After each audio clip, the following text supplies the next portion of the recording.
السلام عليكم ورحمة الله تعالى وبركاته. بسم الله والحمد لله والصلاة والسلام على أشرف خلق الله سيدنا محمد وعلى آله وصحبه أجمعين. أهلا وسهلا ومرحبا بكم أعزائي المشاهدين والمشاهدات في موضوع جديد وحلقة جديدة من برنامجنا من هنا نبدأ.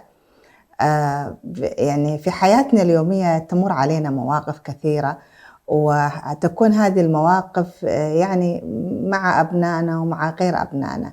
اليوم إن شاء الله حتحدث على بعض المواقف اللي تمر علينا نحن ومع أبنائنا ونتعامل معاهم بشتى الطرق. فحأذكر بعض المواقف، وحيكون في الموقف في اتجاهين: الاتجاه الإيجابي والاتجاه السلبي. يعني مثلا حدث موقف معين، في أم تتعامل معه بإيجابية وأم أخرى يعني مثلا تتعامل معه بالسلبية. ليس فقط الأم، حتى يعني الأب والأخوة وجميع ما لهم علاقة بالأبناء. طبعا في قاعدة اللي هي قاعدة تصرف مختلف يؤدي إلى نتيجة مختلفة، بمعنى أنه إذا كان أنا تصرفت وأنا أصرخ وأنا أهزي وأنا أضرب، حتكون أكيد يعني هذا التصرف له نتيجة كذلك مختلفة تماما، حيكون رد فعل بناء على هذا التصرف. وكما يقال يعني باللغة العامية: أبنائنا بالهداوة يكبروا وبالقساوة ينكسروا. طيب، هذه المواقف اللي أنا إن شاء الله اليوم حأركز عليها. أولا، موقف إذا كان الابن مثلا، أنا ابني في المدرسة أو في الحي اللي أنا أسكن فيه، راح على البقالة أو السوبر ماركت، أخذ أشياء وما دفع الحق حق الأشياء اللي أخذها ورجع البيت.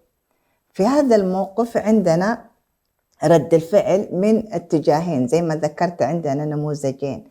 النموذج الأول اللي هو النموذج السلبي أو التصرف الخاطئ، اللي حتقول الأم على طول: أنت ما تستحي، أنت يعني فشلتني، أنت فعلت، وأنت ابن يعني كأنك أنت سرقت، وأنت أنا ما ربيت كذا، دي تربيت آخر عمري كل أنا ما تعبت فيك.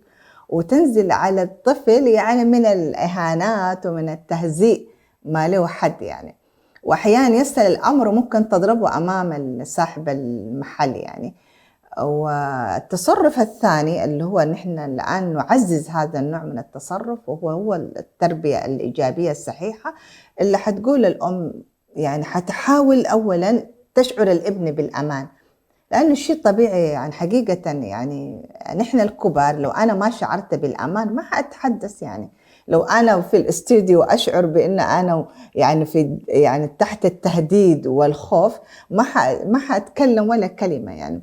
فالنقطة الأساسية اللي هي الأم اللي تربي بطريقة إيجابية، الأم اللي فعلا تفهم هذا النوع من التصرف. أول النقطة الأولى تشعر الابن بالأمان، حتاخد الابن وتحاول تستوعبه وتحاول تفهم منه، وتبدأ بكلمات: أنا متأكدة أو أنا يعني أشعر أنك أنت فعلا مستحي من هذا العمل. فيبدأ الطفل مجرد ما أنك يعني تعيش معه هذا الإحساس أنك هذا التصرف خاطئ مثلا، لكن ما بطريقة مباشرة، ولا فيها إهانات ولا فيها نوع من يعني سبحان الله يعني الأسلوب اللي يكون هو هدام حقيقة. فتبدأ تستوعب الابن، يعني تفهم وتعرف ليش هو تصرف هذا التصرف. النقطة اللي بعديها تقول لي: طيب ما هو الحل في رأيك؟ مباشرة يعني النقطة الثانية، ولمجرد شعوره بالأمان الطفل حيبدأ يعتذر وحيقول: يا ماما أنا أخطأت، أو يا بابا أنا أخطأت وما راح أعيد هذا التصرف مرة ثانية. والحل إنه أنا أروح بنفسي واعتذر لصاحب المحل ويرجع له المبلغ اللي هو أخذه. هذه طبعا دي من المواقف اللي تمر علينا، يمكن نحن كثير من الأشياء اللي نحن عشناها كأولياء أمور وكمربين، ويمكن الآن كل الأخوة والأخوات اللي شاهدونا يعني يكون مرت عليهم، إذا كان من أقاربهم من أبنائهم من غيرهم. موقف آخر اللي هو تصرف آخر، اللي إذا كان الابن مثلا فشل في الدراسة وما حصل علامات ممتازة في النتيجة، مثل اختبار من فصل الدراسي الأول للفصل الدراسي الثاني، فيبدأ هنا في بنفس الطريقة عندنا نوعين من التصرف. التصرف الأول اللي هو بالتصرف اللي هو المخطئ، أو التصرف التربية الغير ناجحة، أو التربية تكون هي أصلا في المقام الأول هي التربية معناها إحنا توجيه وتقويم سلوك الأبناء ونعلمهم كيف يتجاوز هذه الأخطاء. مجرد ما يكون الابن فاشل، الأب والأم حيقولوا نحن نصرف فيك وإحنا تعبنا ونحن دفعنا دم قلبنا وإنت ما نافع فيك، أنت جالس اليوم كله مع الجوال. وقس على ذلك من الإهانات ومن يعني من الكلمات والألفاظ السيئة، وأنت ما عندك شيء غير إنك تلعب اليوم كله مع أصحابك، وأنت أصلا ما شفت ابن فلان، وهذا الأسرة الفلانية أبنائهم ناجحين رغم أن أبهاتهم ما يدفعوا، أو أولياء أمورهم ما يدفعوا مثل أنا ما أدفع، يعني خاصة لو كان الابن يدرس في المدارس اللي مكلفة جدا. هذا التصرف الأول اللي هو التصرف الخاطئ. التصرف الإيجابي هو أول شيء أن لابد أن أجلس معه وأفكر في الحل. نبدأ نشخص الحالة أولا، أفهم ابني، أساعده، أقول له يعني المشكلة الحقيقية يعني من أين تبدأ، يعني مثلا هل الطفل عنده مشكلة في عدم استيعاب مادة محددة، وهل المشكلة نتيجة لأنه عنده ضعف أصلا في مقدراته، خاصة نلاحظ هذه الأمور نجدها في مادة الرياضيات. فأنا يعني أتذكر ونحن في أيام عملنا في المدارس أكثر مادة متعبة وما زالت الطلاب اللي هم يعاني منها ضعف التحصيل الدراسي تكون في مادة الرياضيات والإنجليزي بشكل عام يعني. فيبدأ إنه أنا كأم وكأب أجلس مع ابني أفكر في الحل. ما هي المشكلة؟ طيب في رأيك كيف تحل المشكلة؟ مثلا نبدأ هو يقول أنا يعني عندي مشكلة عدم تنظيم الوقت، عندي مشكلة في أنه أؤجل الواجبات، عندي مشكلة ما أحل الواجبات. فيبدأ تشخيصنا للمشكلة ومعرفتنا بالمشكلة، نفكر جميعا في الحل. الحل يأتي من الطالب في البداية. لو أنا بدأت أنا أفكر له وأنا أجيب له الحل، حيظل هو يعتمد على الوالدين.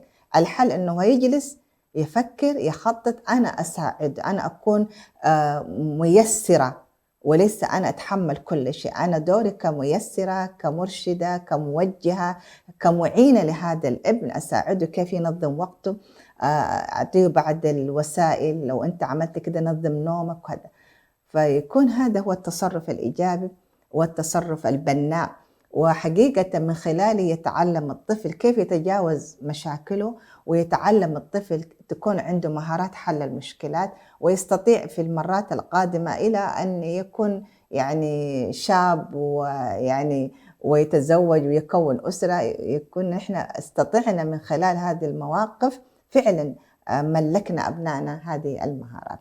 تصرف آخر هو موقف آخر، الأبناء اللي يعانوا من زيادة الوزن.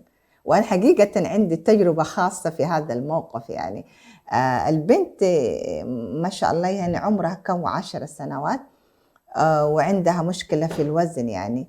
فالأم أنا أتذكر التصرف الخاطئ هذا النموذج أنا شاهدته، يعني أول ما ندع مائدة العشاء تقول لها أنت ما تستحي، أنت اليوم كله جالسة تاكلي وأنت وين رايحة وأنت ما حد حيتزوجك، ويعني من الإهانات من يعني حتى لو أمام الإخوة خاصة البنات في هذا العمر السن المراهقة.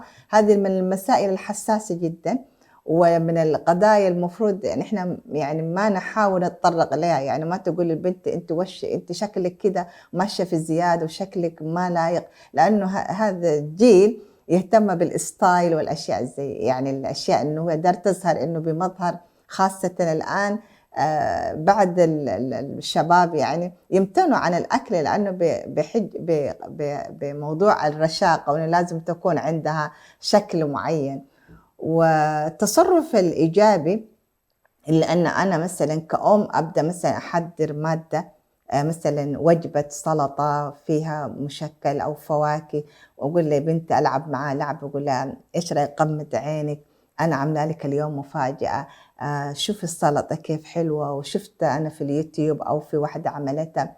وبهذه الطريقة اللي هي أسلوب المحبب، الأسلوب الإيجابي اللي يكون فيه ترغيب أكثر ما يكون فيه ترهيب.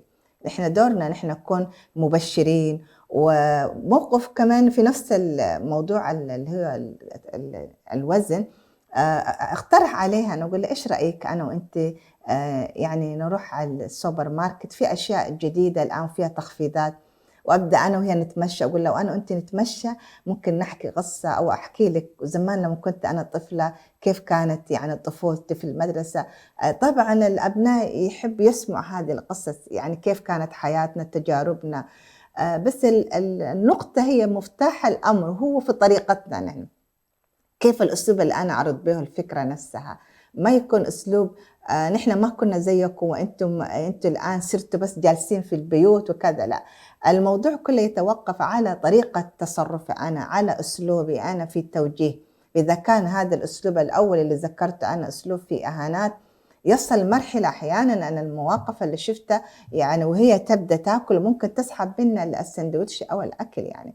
فبالعكس هذا النوع من الأسلوب هدّام أكتر بما ما يكون يعني ما حيجيب أي نتيجة إيجابية. فالهدف الأساسي ما هو فقط أنا تمتنع في اللحظة، لأ، الهدف الأساسي إنه أنا كيف يعني أجعل بنتي تتعلم هذه المهارات أو ابني ويستطيع أن يتجاوز هذه المشكلات. تصرُّف آخر أو موقف آخر كذلك، إذا ابني مثلًا ارتكب مشكلة في المدرسة وتم فصله أحيانًا يوم، يومين أو يصل بعض مرات على حسب نوعية المشكلة لمدة أسبوع. طيب أنا كأم إذا جاني أو أنت كأب إذا جاء الابن وهو مفصول من الدراسة من المدرسة نتيجة لمشكلة حصلت بينه وبين صديقه في المدرسة، ويكون هو يعني مع الشلة ضرب من أصدقائه وتم فصله من المدرسة. أول نقطة بدل ما يكون بنفس الأسلوب الأول اللي ذكرته، التصرف الخاطئ ما يكون أنت دائمًا حتمشي مع فلان الفلاني وهذه الشلة ما شفنا منها إلا كل شيء سيء، وأنت ما تتوب وأنت عمرك ما حتتعلم، وأنت يعني تبدأ تقول له أنت عامل لي فيها عصابة وعامل لي فيها خلاص شلاليات و ويعني تعطيه كل من يعني كل ما يتخيله الإنسان من الأساليب أو الكلمات أو الألفاظ الغير محببة. التصرف الصحيح أول أنا لازم أعرف المشكلة، يعني أقول له تعال يا ابني ممكن نجلس أنا وأنت أستمع إليه وأفهم مشكلته، أفهم وجهة نظره. أقول له إيش رأيك في الحل؟ دائمًا، دائمًا يا أخواننا ويعني كثير من التصرفات النقطة الأساسية جوهر الأمر إن إحنا لازم نفهم وجهة نظر أبنائنا، ولازم نفهم إنه بالضبط إيش المشكلة اللي حصلت، حتى بعد ذلك هم بنفسهم حيبادروا بالحل.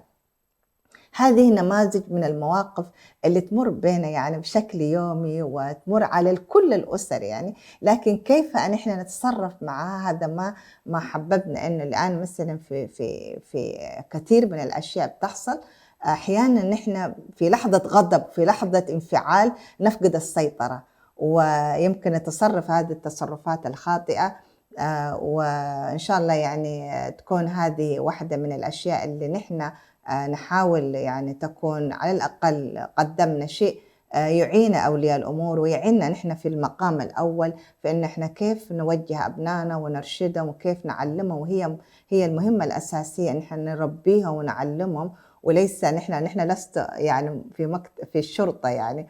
ويمكن وصلنا لنهاية هذه الحلقة، أرجو أن أكون إن شاء الله يعني هذه النماذج يعني أفادت الجميع. ويكون لنا لقاء آخر في موضوع آخر، إلى أن نلقاكم نستودعكم الله والسلام عليكم ورحمة الله تعالى وبركاته.